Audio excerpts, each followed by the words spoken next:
یاد رکھیں روحانی اور دینی میں فرق یہ ہے کہ دینی اپنے اصولوں کے مطابق خدا کے اصولوں پر چلتا ہے، لیکن روحانی خدا کے اصولوں کے مطابق خدا کے پیچھے چلتا ہے۔ اس کو یہ پرواہ نہیں ہوتی کہ لوگ اس کے بارے میں کیا سوچیں گے، اس کے سامنے یہ سوال نہیں ہوتا کہ جب وہ خدا کے پیچھے چلتے ہوئے اس کے حکموں کو مانتا ہے تو دنیا اس کو کیا کہے گی۔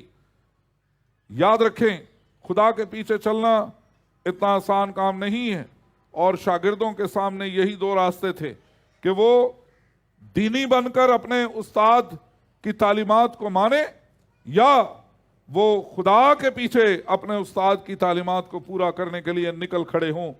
وہ اس بات کو مکمل طور پر جو ہے وہ چناؤ کرنے کی حالت میں تھے۔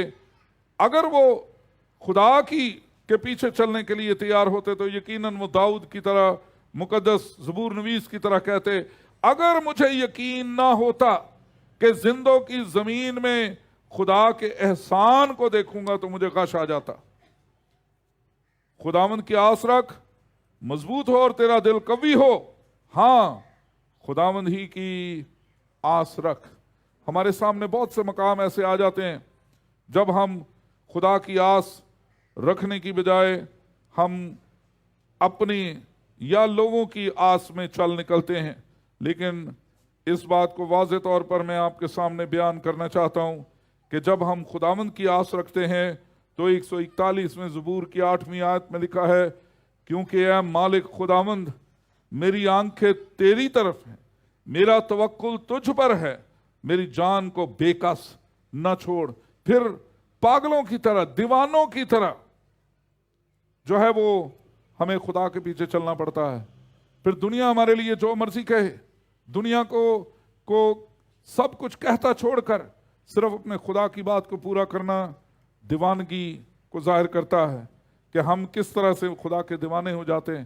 اور خدا صرف جو ہے وہ مذہبی ہمیں نہیں بنانا چاہتا، خدا ہمیں روحانی بنانا چاہتا ہے۔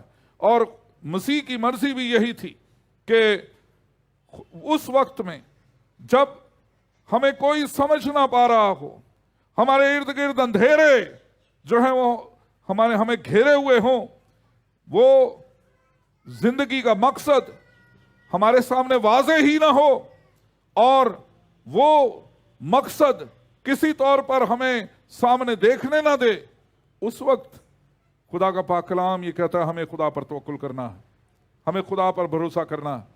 اور یہی بات یسوع المسیح اپنے شاگردوں کے لیے چاہتے تھے جاتے ہوئے۔ اس دنیا سے جانے سے پیشتر انہوں نے کہا میں تمہیں یتیم نہ چھوڑوں گا، اور یہ یتیم کا نہ چھوڑنا، انہوں نے کہا میں جاتا ہوں تاکہ تمہارے لیے مددگار بھیج دوں، اور یہ مددگار، یہ پاک روح جو ہے وہ کسی طور پر کمپارٹمنٹس میں نہیں ملتا، یہ یاد رکھیں۔ ہم نے اس کو حصوں میں بانٹ دیا ہے۔ ہم یہ کہتے ہیں کہ گلاس کی طرح، جیسے گلاس پہلے آدھا بھرتا ہے پھر پورا بھرتا ہے، اسی طرح ایماندار کی زندگی میں بھی ایسا ہی ہوتا ہے۔ یہ انسانی توجیہات ہیں، لیکن خدا کا پاک کلام اس سے بالکل پرے ہٹ کر ہمارے لیے بات کرتا ہے۔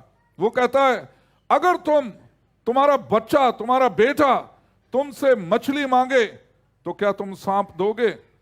اگر وہ تم سے روٹی مانگے تو کیا تم پتھر دو گے؟ اگر تم اپنے بچوں کو انسانی باپ ہو کر، جسمانی باپ ہو کر اچھی چیزیں دینا جانتے ہو تو تمہارا باپ جو آسمان پر ہے تمہارے مانگنے سے تمہیں پاک روح کیوں نہ دے گا۔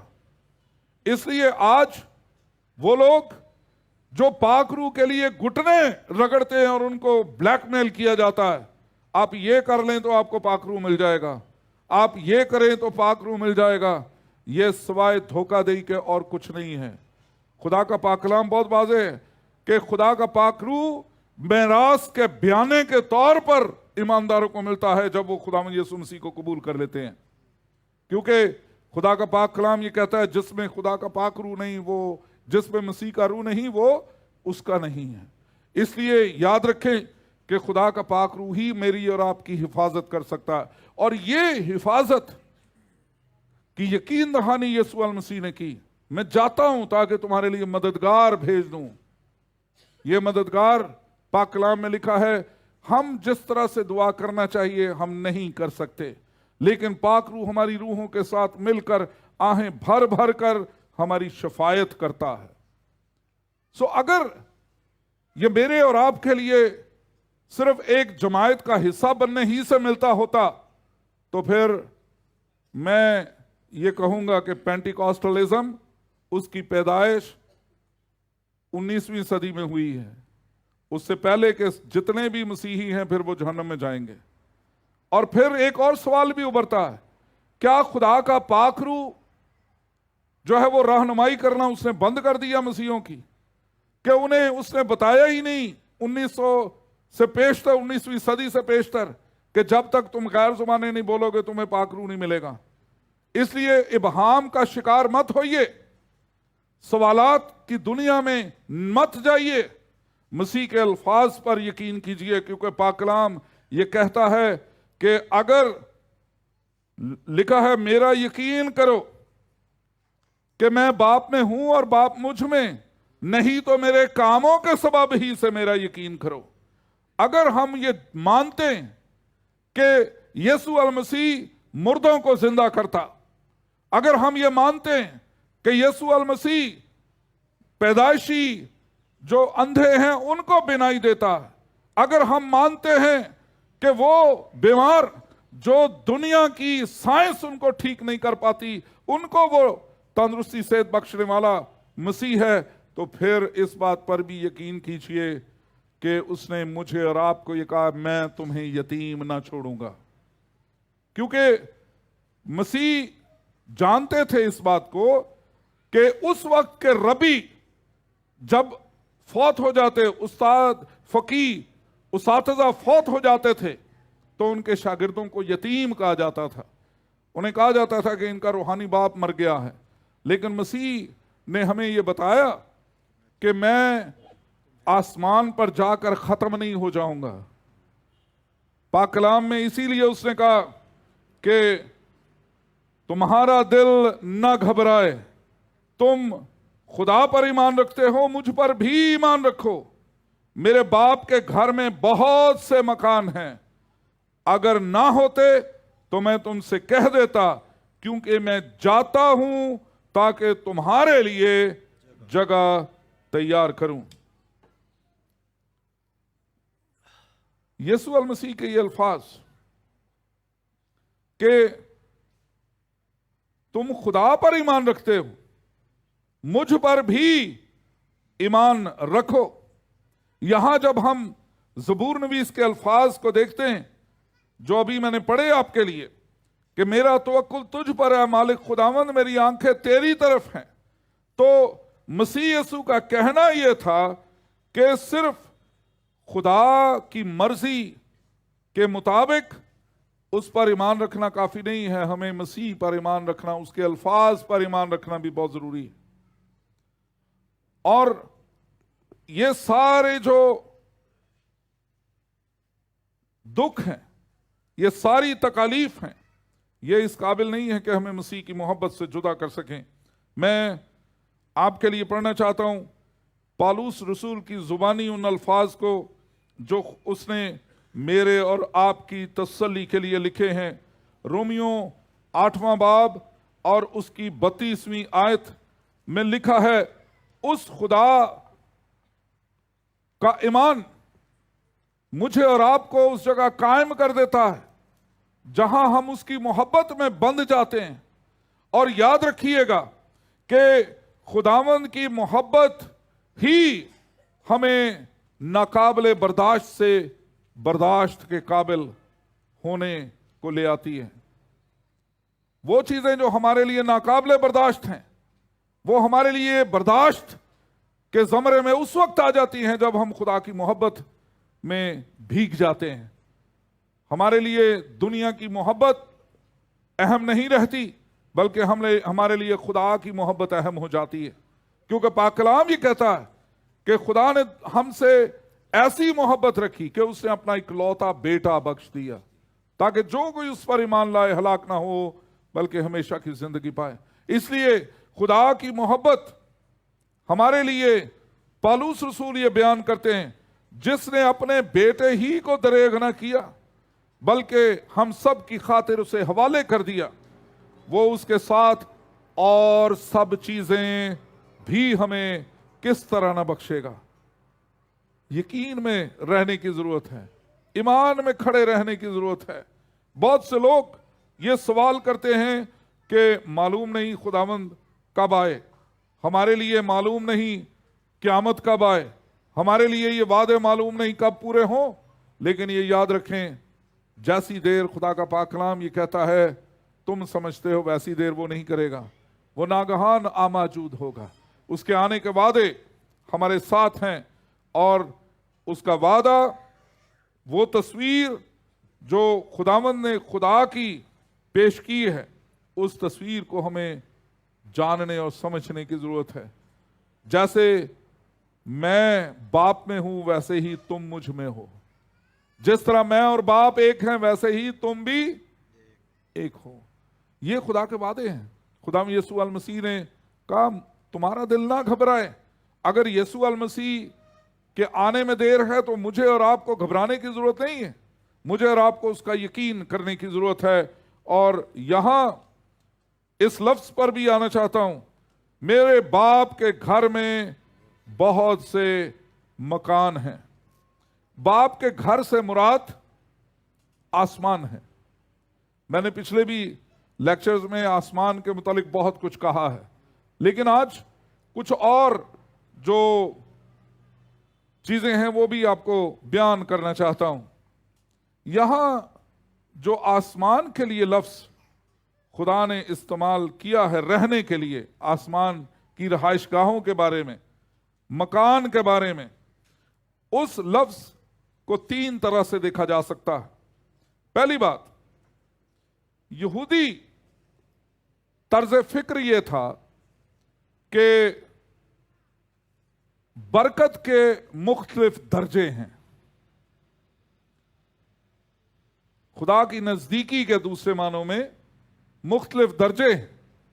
اور میں کبھی کبھی اس بات کو کہتا ہوں کہ میں جب اسلامی کتب کو پڑھ رہا، جب میں یہودی جو ادب ہے اس کو پڑھ رہا ہوتا ہوں، تو ہم چونکہ ایک اسلامی معاشرے میں رہتے ہیں، اس لیے مجھے کبھی کبھی یہ لگتا ہے کہ میں کسی اسلامی کتابوں کو پڑھ رہا ہوں، کیونکہ مجھے ان میں وہی تصویر نظر آتی ہے جو میں آلریڈی ہم جانتے ہیں اور ہم پڑھ چکے ہیں۔ یہاں یہ یاد رکھیں، جب اسلامی تھیولوجی کو پڑھتے ہیں تو اسلامی تھیولوجی میں بھی ان کے لحاظ سے روحانیت کے درجے ہیں، جہاں کتب بھی ہیں، جہاں ابدال بھی ہیں، جہاں اور بھی نام آتے ہیں۔ یہاں یعنی تصوف میں جو صوفیزم ہے اسلام کے لحاظ سے، اس میں مختلف درجے ہیں۔ آپ خدا کی پوجا کریں، خدا آپ کو ولی بنا دیتا ہے، خدا آپ کو کتب بنا دیتا ہے، خدا آپ کو، اللہ تعالیٰ آپ کو ابدالوں کی اس میں لے آتا ہے۔ یہ روحانیت کے درجے ہیں اسلامی تصوف میں، اسلامی صوفیزم میں۔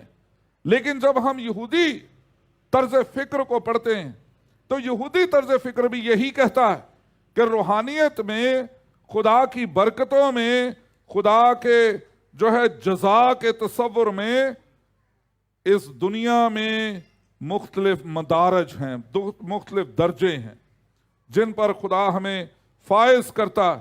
اور جب ہم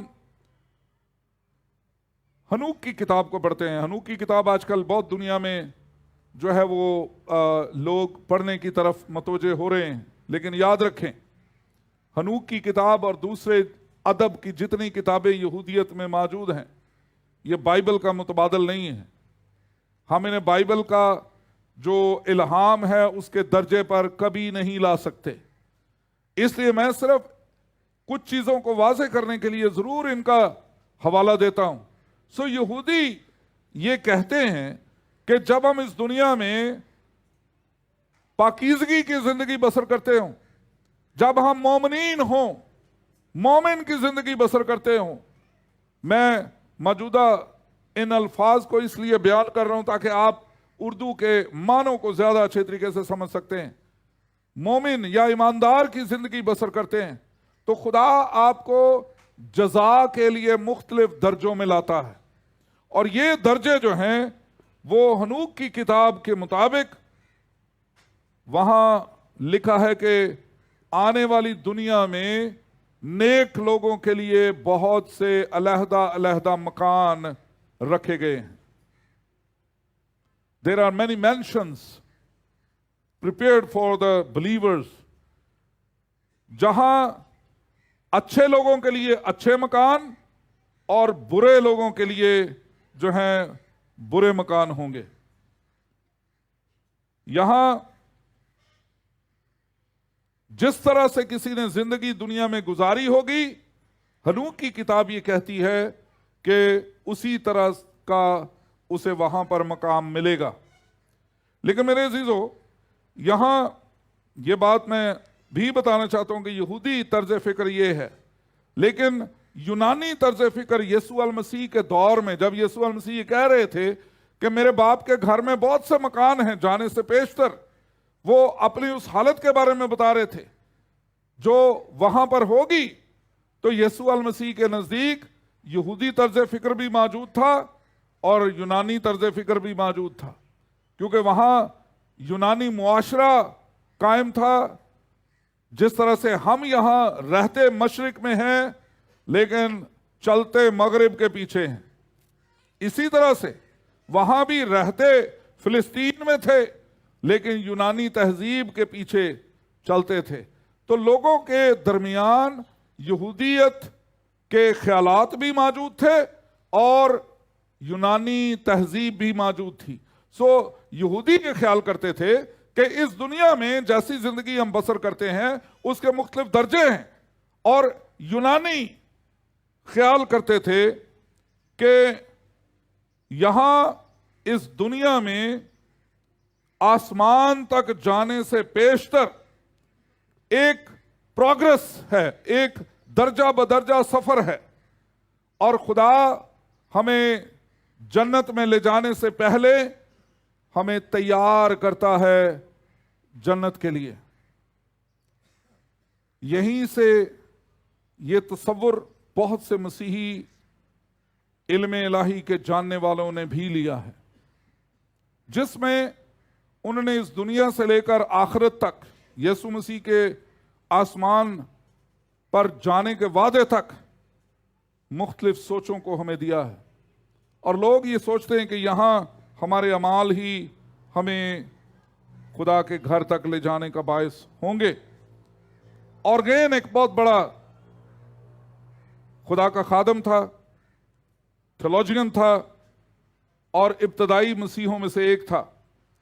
وہ یہ کہتا ہے کہ جب انسان مر جاتا ہے تو اس کی روح جو ہے وہ کسی ایسے مقام پر چلی جاتی ہے جو جنت کہلاتا ہے، اور وہاں پر یہ اس نے بتایا کہ یہ جنت جو ہے وہ آسمان پر نہیں ہے، یہ زمین پر ہی ایک جگہ ہے جہاں اس کی روح ٹھہرتی ہے، اور اس کی روح کو جو ہے وہ تیار کیا جاتا ہے، ٹرینڈ کیا جاتا ہے، ٹیچ کیا جاتا ہے. وہ وہاں پر تعلیم پاتا ہے، ٹریننگ لیتا ہے، اور اس وقت تک اس کی روح وہاں ٹھہرتی ہے جب تک کہ وہ آسمان پر ہوا میں اڑ کر بادلوں میں خدا یسوع مسیح کا استقبال کرنے کے لیے تیار نہ ہو جائے. اس کے علاوہ بھی بہت سے لوگ ہیں جو خیال کرتے ہیں کہ ان آسمانوں میں جانے کا تصور جو موجود ہے اس میں روح جو ہے اس کو باقاعدہ طور پر تیار کیا جائے گا، اور اس کے لیے بہت سی جو آیات ہیں وہ کوٹ کی جاتی ہیں. میرے عزیزو، یسوع المسیح نے جب یہ کہا تو مجھے اور آپ کو ایک بات یاد رکھنی ہے. مجھے اور آپ کو خداوند کے الفاظ پر صرف تکیہ کرنا ہے. جہاں بائبل بولتی ہے وہاں مجھے اور آپ کو بولنا. جہاں بائبل خاموش ہے وہاں مجھے اور آپ کو خاموش ہو جانا ہے، کیونکہ بہت سی چیزیں ہڈن ہیں، ڈھکی ہوئی ہیں. پاک کلام میں